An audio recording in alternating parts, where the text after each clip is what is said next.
طاہر شمسی صاحب، کیا کیا احتیاطی تدابیر ہونی چاہیے؟ کچھ اس پہ روشنی ڈال دیں، آپ ڈاکٹرز ہیں، پروفیشنل ہیں، آپ پہلے روشنی ڈال دیں۔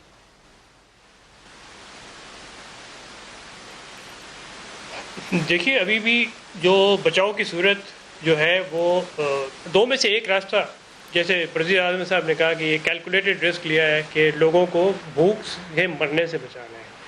اس کا مطلب یہ ہو گیا we have accepted the fact کہ جو ابھی تک کے فگر دیکھ رہے ہیں 2%، کے پی کے فگرز ہیں 6.5-7% کے قریب ڈیتھ ریٹ ہو گیا ہے وہاں پہ۔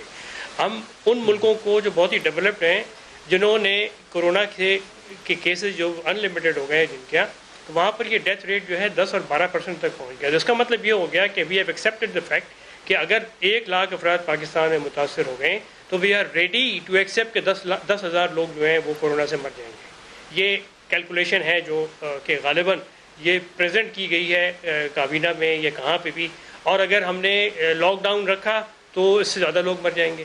مجھے نہیں سمجھ میں آتا کہ 1 مہینے میں کتنے لوگ بھوک سے مریں گے یا نہیں مریں گے، کہ بہرحال یہ غالباً یہ نمبر تھا۔ تو اب جب یہ کیلکولیٹڈ رسک لے لیا گیا ہے کہ نہیں ہم اب کھول دے رہے ہیں سب کچھ، تو آئی تھنک بھی اب اس کو ریورٹ کرنا میری تو سمجھ میں نہیں آ رہا کیسے ریورٹ ہوگا یہ۔ اور یہ ریورٹ تو نہیں جب ہوگا، پریکاشن معاف کریں، بتانی جب پڑے وہ گی کہ کیا کیفیت آئے احتیاط گی کریں۔ Decision is not going to be reverted. سب جب ہاں تو جب احتیاطی تدابیر پچھلے 6 ہفتے سے بتائی جا رہی ہیں اور سو کالڈ لاک ڈاؤن کے باوجود ہم اپنے لوگوں کو اس بات پہ آمادہ نہیں کر سکے ذہنی طور پہ کہ اس کو اسٹرکٹلی فالو کریں، تو کھولنے کے بعد کیسے فالو کرے گا کوئی؟